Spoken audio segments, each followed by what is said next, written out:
साठगांठ करके मुट्ठी भर बदमाश कैसे बेकसूरों का खून दिन दहाड़े सड़कों पर बहाते हैं, देखिए। एक माँ और उसके 2 बेटे को दर्जन भर गुंडे पहले लाठी डंडों और ईंटों से मारते हैं और जब इतने से उनका जी नहीं भरता तो थोड़ी देर बाद फरसे लेकर पहुंच जाते हैं और फिर गुंडागर्दी का ऐसा नंगा नाच दिखाया कि जैसे यहाँ जंगल राज हो। जी हाँ, सीसीटीवी में कैद ये तस्वीरें रोहतक के डेरी मोहल्ले की हैं। आरोप है कि यहाँ मुकेश चहल नाम का एक बदमाश अपने साथियों के साथ मिलकर अवैध शराब बेचता था। गुंडा टैक्स वसूलता है, प्लॉटों पर कब्जा करता है और इसकी शिकायत करने पर बीती 16 तारीख को इस परिवार पर जानलेवा हमला हुआ।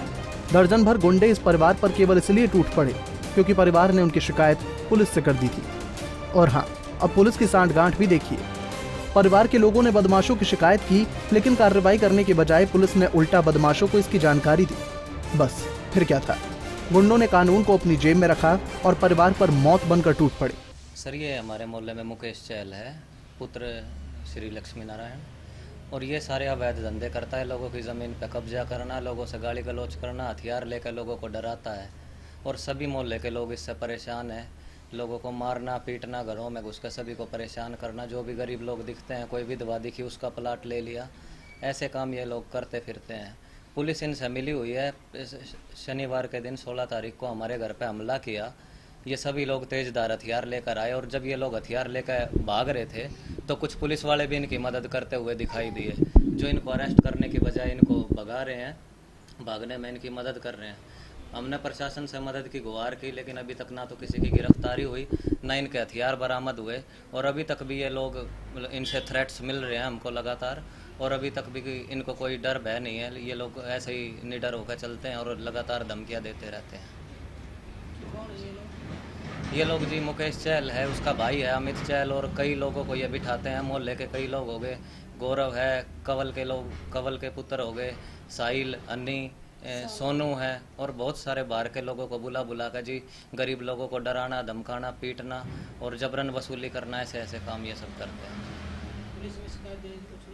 पुलिस में हमने शिकायत दी, लेकिन पुलिस के कई बंदे, महकमे के बंदे वो इनसे मिले हुए हैं, वो सब बैठ कर पुलिस की मिली भगत सही जी ये सब काम हो रहे हैं। हमने कई बार, इससे पहले भी कई बार सूचना पुलिस को दे ली कि हमारे मोहल्ले में अवैध काम हो रहे हैं, शराब की बिक्री हो रही है, लेकिन कई बार कहीं भी कोई कार्रवाई नहीं की जाती। कोई इस पूरे घटनाक्रम में इस माँ के दोनों बेटे कुलदीप और मनजीत घायल हो जाते हैं। हालांकि कुलदीप को मामूली चोटें आई, लेकिन उसके भाई मनजीत के सिर और आंखों में गहरी चोट है।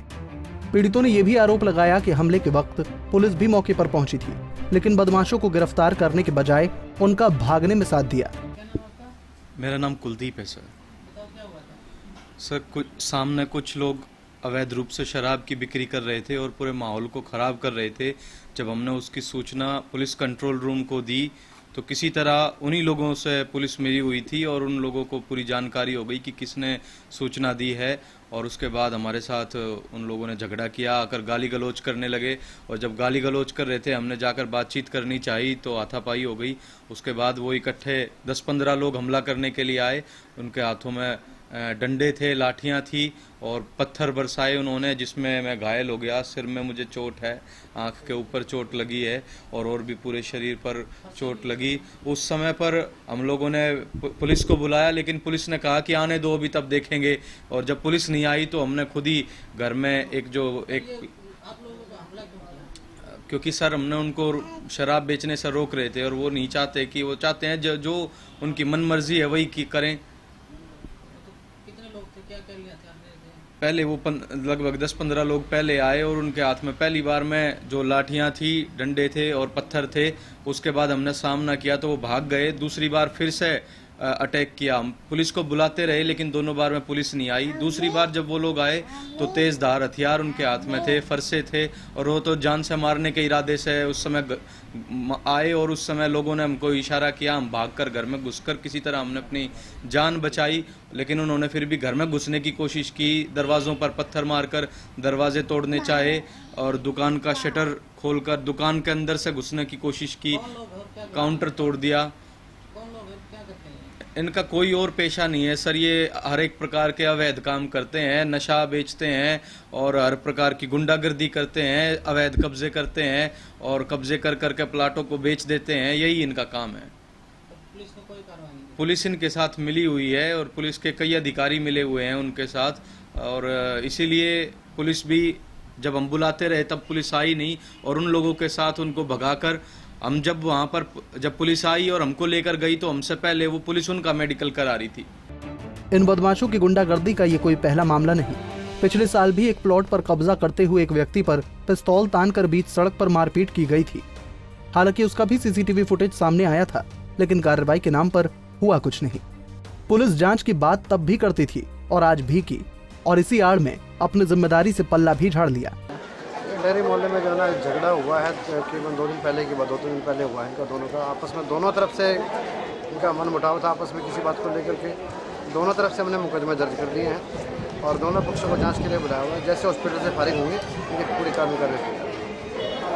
तो ये आरोप भी लगाए जा रहे हैं कि वो अवैध कब्जा करते हैं जमीनों पर, अवैध शराब बेचते हैं दूसरे। अभी ये बात तस्दीक के दौरान सामने आएगी क्या क्या नहीं है। अभी तक हॉस्पिटल में एडमिट थे ये लोग, वहाँ से फ्री होते कार्रवाई करेंगे। तो सुना आपने, पुलिस में पीड़ित परिवार की शिकायत तो बनती है, लेकिन बदमाशों ने क्या शिकायत की होगी ये पुलिस ही जाने। मगर हमले को लेकर पुलिस के अंदाजे बयां से ही लगता है कि ये सीसीटीवी फुटेज जाने भाड़ में। अब तो जांच दोनों पक्षों को थाने में बुलाकर होगी, पूछताछ करके होगी, और उसके बाद जरूरत पड़ी तब जाकर गिरफ्तारी होगी। खैर, अब तो आने वाला वक्त तो बताएगा कैसी जांच होती है और इस परिवार को इंसाफ भी मिलेगा या नहीं। रोहतक से दीपक भारद्वाज, पंजाब केसरी टीवी।